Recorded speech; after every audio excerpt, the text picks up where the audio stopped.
ಪಕ್ಷದಿಂದ ನಿಮ್ಮನ್ನ ಸದಸ್ಯತ್ವವನ್ನ ನಿಮ್ಮನ್ನ ಅಮಾನತ್ ಮಾಡಿರುವಂತದ್ದು ಸರ್. ನನಗೆ ಈಗ ತಕ್ಕ ಅನ್ನೋದು ಏನು ಬಂದಿಲ್ಲ. ನಾನು ಬಂದ ಮೇಲೆ ಅದ್ರ ಬಗ್ಗೆ ಉತ್ತರ ಕೊಡ್ತೇನೆ. ಈಗ ನನಗೆ ಅದು ನಿಮ್ಮ ಬಾಯಿಂದನೇ ನಾನು ಕೇಳ್ತಾ ಇರೋದು. ಈಗ ತನಕ ನಾನು ಎಲ್ಲೂ ನೋಡಿಲ್ಲ. ಅದು ನನಗೆ ಇನ್ನೂ ತನಕ ಅದು ಕೆಪಿಸಿಸಿಯಿಂದ ಅಫಿಷಿಯಲ್ ಆಗಿನೇ ಆದೇಶ ಹೊರಡಿಸಿರುವಂಥದ್ದು ಸರ್.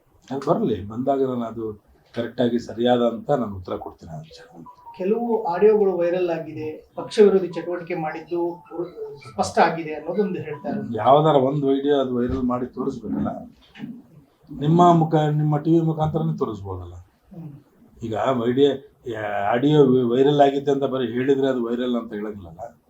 ನಿಮ್ಮ ಟಿವಿ ಮುಖಾಂತರನೇ ಎಲ್ಲ ತೋರಿಸ್ಬೇಕು, ಹಿಂಗಾಗಿದೆ, ಹಿಂಗೆ ಮಾಡಿದಾರೆ ಅಂತ ಹೇಳಿ. ಇಲ್ಲಾಂದ್ರೆ ನಮಗೆ ಅದು ಒಂದು ಕಡೆಯಿಂದ ಕಳಿಸ್ಬೇಕು, ಅದು ನೋಡಪ್ಪ ಹಿಂಗೆ ಮಾಡಿದಿರಲಿ ತಪ್ಪು ಅಂತ.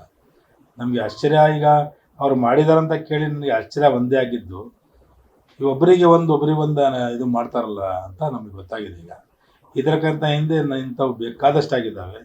ನಮ್ಗೆ ಯಾವುದೊಂದು ಪ್ರೂಫ್ ಇಟ್ಕೊಂಡು ಇವ್ರು ನಮಗೆ ಸಸ್ಪೆಂಡ್ ಮಾಡಿದಾರಂತ ನಮ್ಗೆ ಕೇಳಬೇಕಾಯ್ತು. ನಮಗೆ ನೀವು ಸಸ್ಪೆಂಡ್ ಮಾಡ್ತಾ ಇದ್ದೀವಿ, ನೀವು ಹಿಂಗೆ ಮಾಡಿದಾರಂತ ನಮ್ಗೆ ಏನಾರ ಕೇಳಿದರೆ ಅದಕ್ಕೆ ನಾವು ಉತ್ತರ ಕೊಡ್ತಿದ್ವಿ. ಅದು ನಮಗೆ ಗೊತ್ತಾಗಿಲ್ದಂಗೆ ಇವರು ಮಾಡಿದಾರಂತ ಕೇಳಿ ನಮ್ಗೆ ಆಶ್ಚರ್ಯ ಆಗ್ತಾ ಇದೆ. ಸರ್ ಹಾಗೇನಂದ್ರೆ ಸರ್, ತಾವು ಇದು ಮಾಡುವಾಗ ಅಂದ್ರೆ ತಾವು ಅಧ್ಯಕ್ಷರಾಗಿದ್ರಿ ಸರ್ ಮೈನಾರಿಟಿ ಸೆಲ್ಗೆ ತಾವು ಅಧ್ಯಕ್ಷರಾಗಿದ್ದಾಗ ತಮ್ಮನ್ನ ಅಲ್ಲಿಂದ ಕೈ ಬಿಟ್ರು. ಅವಾಗ ತಾವು ಕೇಳ್ಬೋಯ್ತಲ್ಲ, ಯಾಕೆ ನನ್ನ ಕೈ ಬಿಟ್ರಿ ಅಂತ, ನಾನು ರಾಜೀನಾಮೆ ಕೊಡಲ್ಲ ಅಂತ ತಾವು ಕೊಟ್ಟಿಡ್ಬೋಯ್ತು. ನಿಮ್ಮ ಟಿವಿಗಳಲ್ಲಿ ಎಲ್ಲರೂ ಬಂದು ನೀವು ಎಂಟ್ರಿ ತಗೊಂಡ್ರೆ ಬಂದಿರಪ್ಪ. ನಾನಂತೂ ಜೀವಮಾನದ ನಾನು 10 ಟಿವಿಯವರೆಗೆ ಮಾತಾಡಿದ್ರು ಹೇಳಿಲ್ಲ. ನಾನು ನನಗೆ ತೆಗ್ದಾರ ಅಂತ ಹೇಳಿ ನಾನೇ ಖುದ್ದು ರಾಜೀನಾಮೆ ಕೊಟ್ಟಿದ್ದೀನಂತ ನಾನು ಹೇಳಿರೋದಿಲ್ಲ. ಆ ಕಡೆ ನಾನೇ ನನ್ನ ಸ್ವಇಚ್ಛೆಯಿಂದ ರಾಜೀನಾಮೆ ಕೊಟ್ಟಿದ್ದೀನಿ. ಯಾಕೆ ಕೊಟ್ಟಿದ್ದೀನಿ ಅಂತ ಹೇಳಿದ್ರೆ, ಎಲೆಕ್ಷನ್ ನಡೀತು ನನ್ನ ಏರಿಯಾದಲ್ಲಿ ಎಲೆಕ್ಷನ್ ನಡೆದು ಯಾರು ಮುಖಂಡರುಗಳು, ಅಲ್ಪಸಂಖ್ಯಾತರ ಮುಖಂಡರೇ ಬೇಕಾದಷ್ಟು ಜನ ಬಂದಲ್ಲಿ ಕುಂತಿದ್ದು ದಾವಣಗೆರೆ ನಗರದಲ್ಲಿ. ಯಾರು ಬಂದು ನೀವು ಯಾರು ಏನಂತ ನನಗೆ ಮಾತಾಡಿಸಿಲ್ಲ. ಅದು ಬೇಜಾರಾಗಿ ಯಾಕೋ ಈ ನಮ್ಮ ಕ್ಯಾಂಡಿಡೇಟ್ ತಾಯಿ ಆಗಲಿ, ಕ್ಯಾಂಡಿಡೇಟ್ ಆಗಲಿ, ಯಾರು ಮಿನಿಸ್ಟರ್ ಆಗಲಿ, ಜಿಲ್ಲಾ ಮಂತ್ರಿ ಯಾರು ಬಂದು ನನಗೆ ಮಾತಾಡಿಲ್ಲ ಅಂತ ಹೇಳಿ ನಾನು ರಾಜೀನಾಮೆ ಕೊಟ್ಟಿದ್ದೀನಿ. ನನಗೆ ಯಾರು ನನಗೇನು ಫೋರ್ಸ್ ಮಾಡಿಲ್ಲಲ್ಲ ಕೊಡಿ ಅಂತ. ರಾಜೀನಾಮೆ ಪತ್ರದಲ್ಲಿ ದಿನಾಂಕದ ಬಗ್ಗೆ ತುಂಬಾ ವ್ಯಂಗ್ಯ ಮಾಡ್ತಿದ್ದಾರೆ ಸರ್. 3ನೇ ತಾರೀಕು ಡೇಟ್ ಹಾಕಿ 11ನೇ ತಾರೀಕು 3ನೇ ತಾರೀಕು ಡೇಟ್ ಇದಕ್ಕೆ ಹಾಕಿದ್ದೆ ನಾವು ಕೊಡಬೇಕಂತ. ಅವಾಗೆ ಅದು ನಾನು ಯೋಚನೆ ಮಾಡಿದೆ. ಈಗ ನಾನು 3ನೇ ತಾರೀಕು ನಾನು ರಾಜೀನಾಮೆ ಕೊಟ್ಟರೆ ಎಲೆಕ್ಷನ್ ನಡೀತಾ ಇದೆ, ಅದೇನಾದ್ರು ಹೆಚ್ಚು ಕಡಿಮೆ ಆದ್ರೆ ನನ್ನ ಮೇಲೆ ಹಾಕ್ತಾರಂತೇಳಿ ಯೋಚನೆ ಮಾಡಿ ನಾನು ಕೊಟ್ಟಿಲ್ಲ. ಸರ್ ಇನ್ನೊಂದು ಕೇಳಿ ಬರ್ತಾ ಇದೆ, ಯಾವುದೋ ಆಡಿಯೋ ವೈರಲ್ ಆಗ್ತಾ ಇದೆ, ಲೀಕ್ ಆಗಿದೆ ಅನ್ನೋದು. ಆಧಾರದ ಮೇಲೆ ಆಕ್ಷನ್ ಆಗಿರ್ಬೋದು ಅನ್ಸುತ್ತೆ. ಯಾವ್ದಾರ ಆಡಿಯೋ ಇರ್ಲಿ, ಅದು ತೋರಿಸಿ ಮಾಡಿ ಮಾತಾಡ್ಬೇಕಲ್ಲ.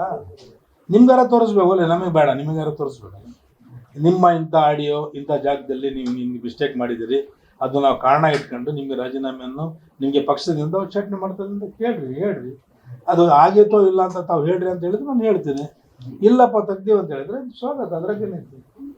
ನಿಮ್ಮ ಈ ಎಲ್ಲಾ ವಿಚಾರಗಳನ್ನ ಇಟ್ಕೊಂಡು ಡಿ ಕೆ ಶಿವಕುಮಾರ್ ಅವರು ಒಂದು ಸ್ಪಷ್ಟನೆ ಕೊಟ್ಟಿರೋದು, ಒಂದು ರಿಯಾಕ್ಷನ್ ಮಾಡಿರುವಂತದ್ದು, ಪಕ್ಷ ಅಂದ ಮೇಲೆ ಶಿಸ್ತು ಮುಖ್ಯ, ಹಾಗಾಗಿ ಕ್ರಮ ಆಗುತ್ತೆ ಅನ್ನುವಂತ ಮಾತನ್ನ ಹೇಳಿದ್ದಾರೆ. ಈ ಶಿಸ್ತು ಇಲ್ಲ ಅಂತಂದ್ರೆ ಪಕ್ಷ ಸರಿ ಇರೋದಿಲ್ಲ ಅನ್ನುವಂತಹ ಅರ್ಥದಲ್ಲಿ ಮಾತನಾಡಿದ್ದಾರೆ. ಆಯ್ತು, ಅದು ಯಾವ್ದು ಅಶಿಸ್ತ ಅಂತ ತೋರಿಸ್ಬೇಕು. ಅಧ್ಯಕ್ಷರಾದ್ಮೇಲೆ ಅಧ್ಯಕ್ಷರಾಗಿದಾರಲ್ಲ ನಮ್ಮ ಅಧ್ಯಕ್ಷರು, ಅವರು ನಾವು ಯೂತ್ ಕಾಂಗ್ರೆಸ್ ಮೂವ್ಮೆಂಟ್ ಇಂದ ಜೊತೆಗಿದ್ದೀವಿ.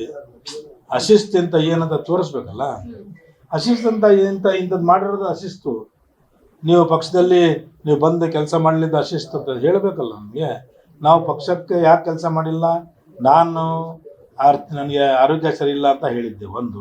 ಎರಡನೇದು, ಈ ಕಾಂಗ್ರೆಸ್ಸಿಂದ ಇಷ್ಟು ಜನ ಬಂದಿಲ್ಲಿ ಕ್ಯಾಂಪ್ ಮಾಡಿ ಯಾರು ಒಬ್ಬರು ಬಂದು ನನಗೆ ಮಾತಾಡ್ಯಾರ ಅಂತ ಕೇಳಬೇಕಾಯ್ತು. ಅದಕ್ಕೆ ಬಂದಿಲ್ಲ, ಅದು ಅಶಿಸ್ತ್ಯ. ಅದು ಪಕ್ಷದ ಕ್ರಮವನ್ನ ನೀವೇನು ಏನು ಹೇಳಕ್ ಬಯಸ್ತೀರಾ ಸರ್? ಯಾವ ಪಕ್ಷದವರು, ನಮ್ಮ ಪಕ್ಷದವರು ನನಗೆ ಹೋಗಿ ನೀನು ಕೆಲಸ ಮಾಡಂತ ಯಾರು ಹೇಳಿದಾರ?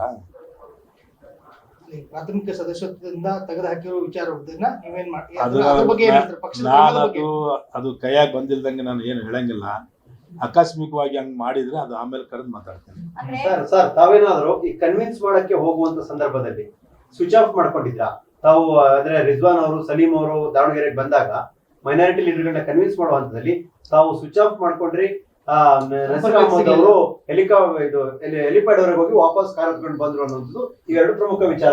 ನಾನು ಏನು ಸ್ವಿಚ್ ಆಫ್ ಮಾಡ್ಕೊಂಡಿಲ್ಲ. ಅವಾಗ ಕೌನ್ಸಿಲ್ ನಡೀತಾ ಇತ್ತು.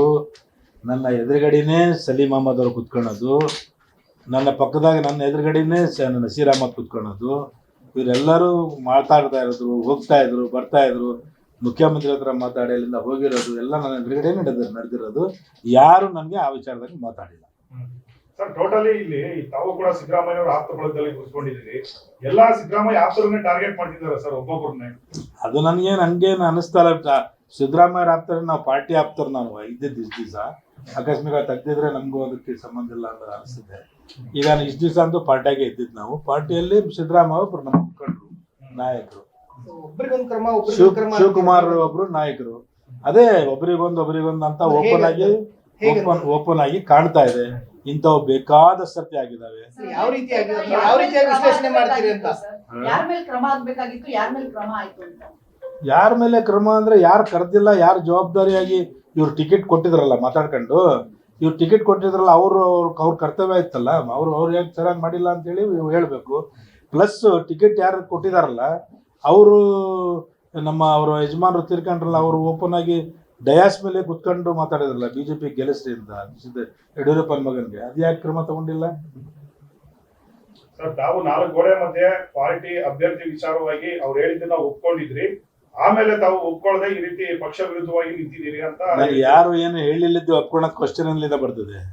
ಯಾರು ಒಬ್ಬರ ಮಾತಾಡಿರೋದು ನನ್ಗೆ ಹೇಳ್ಬೇಕಲ್ಲ. ಶಿವಕುಮಾರ್ ಅವ್ರು ಫೋನ್ ಮಾಡಿ ಪ್ರೆಸ್ ಕಾನ್ಫರೆನ್ಸ್ ಮಾಡಪ್ಪ ಜಬ್ಬಾರ್ ಅಂತ ಹೇಳಿದ್ರು, ಮಾಡಿದೆ ನಾನು. ಮಾಡಿ ಅವ್ರಿಗೆ ಅಪೀಲ್ ಮಾಡಿದೆ, ಕ್ಯಾಂಡಿಡೇಟಿಗೆ ವೋಟ್ ಕೊಡ್ರಪ್ಪ ಅಂತ ಅಪೀಲ್ ಮಾಡಿದೆ ಅಷ್ಟೇ. 4 ಗೋಡೆ ಮಧ್ಯೆ ಸರ್ ನೀವು ಸಮರ್ಥ ಅವ್ರಿಗೆ ಟಿಕೆಟ್ ಕೊಡಿ ಕೆಲಸ ಮಾಡ್ತೀನಿ ಅಂತ ಹೇಳಿದ್ರು ಸರ್. ನನ್ಗೆ ಯಾರು ಹೇಳಲಿಲ್ಲ, ಯಾರು ಕೇಳಲಿಲ್ಲ. ಅದು ಆ ವಿಚಾರದಾಗ ನನ್ಗೆ ಯಾರು ಹೇಳಿಲ್ಲ. ನನಗೆ ಯಾರು ನನಗೆ ಸಮರ್ಥರಿಗೆ ಕೊಡ್ತದೆ ಅಂತಾನು ನನ್ಗೆ ಯಾರು ಹೇಳಿಲ್ಲ. ಅವಾಗ ಒಪ್ಕೊಂಡಿದ್ರಿ, ಆಮೇಲೆ ಉಲ್ಟಾ ಹೊಡೆದ್ರಿ ಅಂತ ನಿಮ್ಮ ಮೇಲೆ ಹೇಳ್ತಿದ್ರು. ಅದು ಎಲ್ಲಿ ಒಪ್ಕೊಂಡಿದೆ ಅಂತ ತೋರಿಸ್ಬೇಕಲ್ಲ. ನಮ್ಮ ಹತ್ರ ಅದು ಮೀಟಿಂಗ್ ಎಲ್ಲ ಕಂಪ್ಲೀಟ್ ಆಗಿ ನಿಮ್ಗೂ ಇದೆ, ನಮಗೂ ಬಂದಿದೆ ಎಲ್ಲ. ಪಕ್ಷ ಅನ್ನುವಂತಹದ್ದು ಬಂದಾಗ ಜೊತೆಗೆ ನಿಂತು ಪ್ರಚಾರ ಮಾಡ್ಬೇಕಿತ್ತು, ಅದನ್ನ ಕರಿಬೇಕಿತ್ತ ಪಕ್ಷಕ್ಕಾಗಿ ಅನ್ನುವಂತಹದ್ದು ಈ ಪ್ರಶ್ನೆ ಎದ್ದಿದೆ ಸರ್. ಮತ್ತೆ ಟಿಕೆಟ್ ಕೇಳಬೇಕಾಗಿದ್ದು ಯಾಕೆ? ಮತ್ತೆ ಅವರೇ ಹುಡುಕಿ ಕೊಟ್ಬಿಡ್ಬೇಕಾಯ್ತಲ್ಲ. ಅದು ಯಾಕೆ ಕೇಳೇ ಕೊಡ್ಬೇಕಂತ ಐತಿ? ಟಿಕೆಟ್ ಕೇಳಿದ್ರೆ ಕೊಡ್ಬೇಕಂತ ಏನಿದೆ? ಹಂಗೆ ಕೊಟ್ಬಿಡ್ಬೋದಲ್ಲ ಟಿಕೆಟ್. ಈಗ ಕರೆದಿಲ್ದಂಗೆ ಬಂದು ಅಕಸ್ಮಾತ್ ಎಲ್ಲರೂ ಸರ್ತಿ ಕ್ಯಾನ್ವಾಸ್ ಮಾಡಿದ್ವಿ ನಾವು.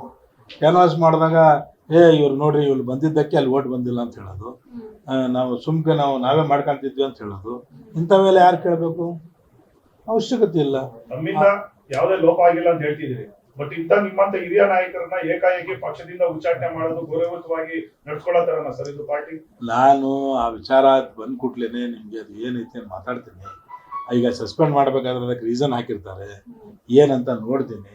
ಅದು ಏನದು ಏನೋ ವೈರಲ್ ಆಗಿದೆ, ಅದು ಆಗಿದೆ ಅಂತ ಏನು ಹೇಳ್ತದಲ್ಲ, ಅದು ಏನು ವೈರಲ್ ಆಗಿದೆ ಅಂತಾನು ನಾನು ನೋಡ್ತೀನಿ. ಆಮೇಲೆ ಕರೆದು ಉತ್ತರ ಕೊಡ್ತೀನಿ. ಪಾರ್ಟಿಗೂ ಕೊಡ್ತೀನಿ, ನಿಮ್ಗೂ ಕೊಡ್ತೀನಿ. ಅದ್ರಾಗ ಏನಿದೆ? ನಾವು ಮಾಡಿದ್ದೆ ತಪ್ಪು ಮಾಡಿಲ್ಲ ಅಂದ್ಮೇಲೆ ನಾವ್ ಯಾರಕ್ಕೆ ಏನು ಕೇರ್ ಮಾಡೋದಿದೆ? ಫಲಿತಾಂಶಕ್ಕೂ ಮೊದಲೇ ನಿಮ್ಮ ನೀತಿ ನಿರ್ಧಾರ ಎಕ್ಸ್ಪೆಲ್ ಮಾಡಿರೋದು ಎಷ್ಟು ಮಟ್ಟಿಗೆ ಸರಿ ಸರ್? ಏನ್ ಮಾಡಕ್ಕಾಗ್ತದೆ? ನಾವು ಫಲಿತಾಂಶಕ್ಕಿಂತ ಮುಂಚೆ ನಮ್ಗೆ ಮಾಡಿದ್ದಾರೆ. ಯಾಕೆ ಅದು ಏನೋ ಗೊತ್ತಿಲ್ಲ ನನಗೆ. ಅವ್ರಿಗೆ ಅದ್ರಾಗ ಏನಾದ್ರು ನಮ್ಮಿಂದ ಏನಾದ್ರು ಅದು ತೊಂದರೆ ಇರ್ಬೋದು. ಸೋಲಿನ ಭೀತಿನ ಸರ್? ಅಲ್ಲ, ಏನಂದ್ರೆ ಸೋಲಂತೂ ನನಗೇನು ಅನ್ಸಂಗಿಲ್ಲ. ಕಾಂಗ್ರೆಸ್ ಗೆಲ್ತಿದಂತ ಅನಿಸ್ತೈತಿ. ಅದು ಅದ್ರ ಮೇಲೆ ಇವ್ರು ಯಾಕೆ ಹಿಂಗ್ ಮಾಡಕತ್ತಾರಂತ ನನಗೆ ಅನ್ನಿಸ್ತಾ ಇಲ್ಲ. ಆಮೇಲೆ ಇನ್ನೊಂದು ಸರ್, ಕಾಂಗ್ರೆಸ್ ನಲ್ಲಿ ಅಲ್ಪಸಂಖ್ಯಾತರು ಮುಸಲ್ಮಾನ್ ಮುಖಂಡರು ಒಂದು ಗುಂಪು ಮಾತ್ರ ಮುಂಚೂಣಿಯಲ್ಲಿದೆ. ಅವ್ರಿಗೆ ಪರ್ಯಾಯವಾಗಿ ಬೇರೊಂದು ಗುಂಪು ತಮ್ಮ ವಿರುದ್ಧ ಷಡ್ಯಂತ್ರ ಮಾಡ್ತಿದ್ದೆ, ಮುನ್ನೆಲೆಗೆ ಬರ್ಬೇಕು ಅಂತ. ನೋಡಿ, ಎಲೆಕ್ಷನ್ ಟಿಕೆಟ್ ಕೊಡೋ ತನಕ ನಾವು ಯಾವ ಗುಂಪು ಇದ್ದಿಲ್ಲ. ನಾನಿದು 2-3 ಸರ್ತಿ ನಮ್ಮ ಹತ್ರ ಮಾತಾಡಿದ್ದೇನೆ. ನಾವೆಲ್ಲರೂ ಸೇರಿ ಮೈನಾರಿಟಿ ಲೆಜಿಸ್ಲೇಚರ್ ಫೋರಮ್ ಅಂತ ಮಾಡ್ಕೊಂಡಿದ್ವಿ ನಾವು. ಆ ಲೆಜಿಸ್ಲೇಚರ್ ಫೋರಮ್ಗೆ ನಸೀರ್ ಅಹಮದ್ ಅಧ್ಯಕ್ಷರು, ನಮ್ಮ ಹಾರಿಸ್ ಅವರು ಜನರಲ್ ಸೆಕ್ರೆಟರಿ ಅವರು, ನಾವೆಲ್ಲರೂ ಸೇರಿ ತೀರ್ಮಾನ ಮಾಡಿ ಒಂದು ಕ್ಯಾಂಡಿಡೇಟು ಅಲ್ಪಸಂಖ್ಯಾತರಿಗೆ ಕೊಡಿ. ಯಾಕಪ್ಪ ಅಂತ ಹೇಳಿದ್ರೆ ಶಿವಶಂಕರಪ್ಪರು ಇಷ್ಟು ದಿವಸ ಇದ್ದಿದ್ದಕ್ಕೆ ನಾವು ಜಾಸ್ತಿ ಫೋರ್ಸ್ ಮಾಡಿ ಕೇಳಿಲ್ಲ. ಅವರು ಒಂದು ಸೆಕ್ಯುಲರ್ ಲೀಡರ್ ಆಗಿದ್ರು ಅಂತ ಹೇಳಿ ತಿಳ್ಕೊಂಡು ನಾವು ಏನೂ ಕೇಳಿಲ್ಲ. ಈಗ ಅವ್ರು ತಿಳ್ಕೊಂಡಿದ್ದಕ್ಕೆ ಖಾಲಿ ಆಗಿದೆ ಸೀಟು. ಈಗ ಶಿವಶಂಕರಪ್ಪರ ಮಕ್ಕಳು ಒಬ್ಬರು ಮಂತ್ರಿ ಇದ್ದಾರೆ, ಒಬ್ಬರು MP ಇದ್ದಾರೆ. ಅವ್ರ ಮನೆಗೆ ಯಾಕೆ ಹಗಲೆಲ್ಲ ಟಿಕೆಟ್ ಕೊಡ್ತೀರಿ? ಬೇರೆಯವ್ರಿಗೂ ಕೊಡಿ ಅವಕಾಶ. ನಮಗೆ ಕೊಡಿ. ನಮ್ಗೆ ಯಾಕೆ ಕೊಡ್ಬೇಕಂತ ಹೇಳಿದ್ರೆ ನಾವು ಜಾಸ್ತಿ ಪ್ರಮಾಣದಲ್ಲಿ ಇರೋದ್ರಿಂದ ನಮಗೆ ಟಿಕೆಟ್ ಕೊಡಿ. ಇಲ್ಲ ಅಂತ ಹೇಳಿದ್ರೆ ಯಾವ್ದಾರ ಒಂದು ಸಮಾಜಕ್ಕೆ ಕೊಡಿ. ಯಾರಿಗೆ ಪ್ರಾಧಾನ್ಯತೆ ಸಿಕ್ಕಿಲ್ಲ ಅಂತವ್ರಿಗೆ ನಾವು ಇಂಥವ್ರಿಗೆ ಕೊಡ್ರಿ ಅಂತ ನಾನು ಹೇಳಿಲ್ಲಲ್ಲ. ಒಂದು ಎರಡನೇದು ಇವ್ರು ರಿಜ್ವಾನ್ ಅರ್ಷದ್ ಅವರೆಲ್ಲ ಕುಂತ್ಕೊಂಡು ಮಾತಾಡಿದ್ರಲ್ಲ ದಿವಸ, ಜಬ್ಬಾರ್ ಅವ್ರ ಹೆಸರು ಒಂದೇ ಹಿಡ್ಕೊಂಡಿದ್ದಕ್ಕೆ ಆಯ್ತು. ಯಾರು ಹಿಡ್ಕೊಂಡೋಗಿ ಕೇಳಿದ್ರು ನಿಮಗೆ? ನಮ್ಮ ಲೆಟರ್ನಲ್ಲಿ ಓಪನ್ ಆಗಿದೆ, ಯಾರ್ಯಾರೋ ಮುಸ್ಲಿಮ್ಸಿಗೆ ಕೊಡ್ರಿ ಅಂತಾನೆ ಇದೆ. ನಮ್ಮಲ್ಲಿ ಎಲ್ಲರೂ ಸಿಗ್ನೇಚರ್ ಮಾಡಿದ್ದಾರೆ ಅದಕ್ಕೆ, ಲೆಟರಿಗೆ ಇದೆ. ಅದು ನಾವೆಲ್ಲ ಸಿಗ್ನೇಚರ್ ಮಾಡಿ ಎಲ್ಲರಿಗೂ ಅದೇನಪ್ಪ ಅಂದ್ರೆ ಯಾರಿಗಾರೊಬ್ರಿಗೆ ಕೊಡಿ. ಆಕಸ್ಮಿಕವಾಗಿ ಅಲ್ಪಸಂಖ್ಯಾತರಿಗೆ ಕೊಡೋಕ್ಕಾಗಿಲ್ಲ ಅಂದರೆ ಯಾವ್ದಾರ ಅಂಥ ಸಮಾಜಕ್ಕೆ ಕೊಡಿ. ಯಾರಿಗೆ ಪ್ರಾಮುಖ್ಯತೆ ಸಿಕ್ಕಿಲ್ಲ ಅಂತ ಸಂಬಂಧ ಕೊಡಿ ಅಂತ ಹೇಳಿದ್ವಿ, ಗೆಲ್ಲಿಸ್ಕೊಂಡ್ಬರ್ತೀವಿ ಅಂತ ಹೇಳಿದ್ವಿ. ಎಲ್ಲಿವರೆಗೆ ಅಂತ ಹೇಳಿದ್ರೆ ಶಿವಸೇನೆ ಇವ್ರು ಲಾಸ್ಟ್ ನಮ್ಮ ಫೈನಲ್ ಮೀಟಿಂಗು ಮುಖ್ಯಮಂತ್ರಿಯವ್ರ ಜೊತೆಗೆ ಆದಾಗ ಲಾಸ್ಟಿಗೆ ಅವ್ರು ಅಂದರು ಹಿಂಗೆ ಕಷ್ಟಪ್ಪ ಅವೆಲ್ಲ ಎಲೆಕ್ಷನ್ ಹಿಂಗೆ ಅಂತ ಅಂದರು. ಆಯ್ತು ಸರ್ ಒಂದು ಕೆಲಸ ಮಾಡಿ ಕುರುಬರಿಗೆ ಕೊಟ್ಬಿಡಿ ಸರ್ ಅಂತ ಹೇಳಿದ್ವಿ. ಕೊಟ್ಬಿಡಿ ಗೆಲ್ಲಿಸ್ಕೊಂಬಂದಿಲ್ಲ ಅಂದರೆ ಆಮೇಲೆ ಹೇಳಿ. ಅದು ಯಾಕೆ ರೀಸನು ಅಷ್ಟೇ, ಒಂದೇನು ಮನೆಗೆ ಯಾಕಪ್ಪ ಅಷ್ಟು ಸ್ಥಾನಮಾನಗಳು ಹೋಗ್ಬೇಕು, ಬೇರೆ ಯಾರಿಗೂ ಆಗ್ಬಾರ್ದು, ಅದು ಒಂದೇ ನಮ್ಮ ರೀಸನ್. ಅಂದ್ರೆ ಕಾಂಗ್ರೆಸ್ ಅಲ್ಲಿ ಈಗ ಕುಟುಂಬ ರಾಜಕೀಯ ಅಲ್ಲ ಈಗ ಮುಂದೆನೆ ಕಾಣ್ತಾ ಇದ್ದಲ್ಲ, ಹಂಗೆ ಒಂದೇ ಮನೆಗೆ ಯಾಕಪ್ಪ ಹಗಲೆಲ್ಲ ನುಗ್ತೀರಿ, ಬೇರೆ ಮನೆಗಳು ಅದಾವೆ ಅಂತ ನಾವು ಹೇಳಿದ್ವಿ ಅಷ್ಟೇ, ಬೇರೆ. ಸರ್ ಆಮೇಲೆ ಎಸ್ ಮಲ್ಲಿಕಾರ್ಜುನ್ ಅವರು ನಿಮ್ ಮನೆ ಪಕ್ಕದ ಮನೆಗೆ ಹೋಗಿದ್ರು, ನಿಮ್ ಮನೆಗೆ ಬರಲಿಲ್ಲ ಅನ್ನೋ ಒಂದು ಅಸಮಾಧಾನ ನಿಮ್ಗೆ ಬೇಸರ ಇತ್ತಂತೆ, ಅದಕ್ಕೆ ನೀವು ಬಹಳಷ್ಟೊಂದು ಪಾರ್ಟಿ ವಿರುದ್ಧವಾಗಿ ನಿಂತ್ರಿ. ಅಲ್ಲ, ನಾನು ಬೇಸರ ಅನ್ನೋದು ಅದು ಮಾತು ಬೇಡ. ಬೇಸರ ಯಾಕಾಗ್ತದೆ, ಅವ್ರಿಗೆ ಬೇಕಾಗಿಲ್ಲ, ಬಂದಿಲ್ಲ, ನಮ್ಗೆ ಅವ್ರು ಕರೆದಿಲ್ಲ, ನಾವು ಹೋಗಿಲ್ಲ, ಅಷ್ಟೇ ಬೇಸರ. ಮತ್ತೇನು ಬೇಸರ? ಅದ್ರಾಗ ಬೇಸರ ಆಗೋ ಕ್ವಶನ್ ಅಲ್ಲಿಂದ ಬಿಡ್ತೀವಿ. ನಾವು ಅವ್ರಿಗೆ ಬೇಕಾಗಿಲ್ಲ, ಅವ್ರು ನಮಗೆ ಕರೆದಿಲ್ಲ, ಅವ್ರು ಕರೆದಿಲ್ಲ, ನಾವು ಹೋಗಿಲ್ಲ, ಅಷ್ಟೇ. ಬಟ್ ಪಾರ್ಟಿ ಸರ್ ಫಲಿತಾಂಶ ಬರೋ ತನಕ ಕಾಯ್ಬೋದಿಲ್ಲ. ಅಲ್ಲ, ಅವ್ರಿಗೆ ಬಿಟ್ಟಿದ್ದದ, ಅವ್ರು ಯಾಕೆ ಅಷ್ಟು ಅರ್ಜೆಂಟ್ ಮಾಡ್ತಿದಾರೋ ಏನೋ ನನಗೆ ಗೊತ್ತಿಲ್ಲ. ಅದೇನಾರ ಬೇರೆ ಅವ್ರಿಗೆ ತಲೆಯಾಗ ಏನಾರು ಬಂದಿರ್ಬೋದು, ಹಿಂಗೆ ಮಾಡಿದರೆ ಹಿಂಗೆ ಹೀಗೆ ಮಾಡಿಬಿಟ್ರೆ ಉತ್ತಮ ಅಂತ ಮಾಡ್ತಾ ಇರ್ಬೋದು, ಅದಕ್ಕೆ ನಮ್ಗೆ ಗೊತ್ತಾಗಿಲ್ಲ. ಆ ವಿಚಾರದಾಗ ನಾನು ಜಾಸ್ತಿ ಏನು ಹೇಳಕ್ಕೆ ಬಯಸಂಗಿಲ್ಲ. ನಿಮ್ಗೆ ಯಾರು ಕೈವಾಡ ಇದೆ ಅನ್ಸುತ್ತೆ ಸರ್ ಈ ತರ ಎಕ್ಸ್ಪೆಲ್ ಮಾಡಿರೋದು? ಏನು ಯಾರು ಕೈವಾಡ ಇದೆ ಅಂತ ನನಗೆ ಈಗ ಅದು ನನಗೆ ಲೆಟರ್ ಬರಲಿ. ಯಾರನ್ನಾರು ಭೇಟಿ ಮಾಡಿ ಚರ್ಚೆ ಮಾಡ್ತೀರಾ ಸರ್ ಹಿರಿಯ ನಾಯಕರು? ಯಾರ ಜೊತೆಗೂ ಈಗ ನಾವು 40 ವರ್ಷದಿಂದ ಈ ಪಕ್ಷಕ್ಕೆ ನಾವು ಕೆಲಸ ಮಾಡ್ಕೊಂಡ ಬಂದಿದ್ದೀವಿ. ಪಕ್ಷನ ನಮಗೆ ಸ್ಥಾನಮಾನ ಕೊಟ್ಟಿದೆ. ನಾನು 3 ಸರಿ ಡಿಸ್ಟ್ರಿಕ್ಟ್ ಕಾಂಗ್ರೆಸ್ ಪ್ರೆಸಿಡೆಂಟ್ ಆಗಿದ್ದೀನಿ. ನಾನು ರಾಜ್ಯ ಅಲ್ಪಸಂಖ್ಯಾತ ಅಧ್ಯಕ್ಷ ಆಗಿದ್ದೆ. 3ನೇ ಸರ್ತಿ ಈಗ MLC ನಡೀತಾ ಇದೆ ನಂದು. ನಾನು ಯಾರಿಗಾರ ನಾನು ಹೋಗಿ ನಾನು ಕೇಳ್ಕೊಳ್ಳೋದು, ನಾನು ಇಷ್ಟೇ ಹೇಳೋದೇನಪ್ಪ ಅಂದರೆ, ಯಾರಿಗಾರೊಬ್ರು ತೇಜೋವಧೆ ಮಾಡಬೇಕಾದ್ರೆ ಮಿಸ್ಟೇಕ್ ಏನಾಗಿದೆ ಅಂತ ತಾವು ದಯವಿಟ್ಟು ತಿಳಿಸಿ ನನಗೆ ಮಾಡಬೇಕಾಯ್ತು ಅಂತ ನಾನು ಇಷ್ಟು ಕೇಳ್ತೀನಿ. ಸರ್ ನೆಕ್ಸ್ಟ್ ಏನ್ ಸರ್ ಮುಂದಿನ ನಡಿ ಏನಿಲ್ಲ, ಆನ್ಸರ್ ನನಗೆ ಕ್ವಶನ್ ಬರೋದಂಗೆ ಆನ್ಸರ್ ಹೇಳಕ್ಕೆ ಇಲ್ಲ. ಕ್ವಶನ್ ಬಂದ್ಮೇಲೆ ಸಂಬಂಧ ಏನ್ರಿ MLCಗೆ?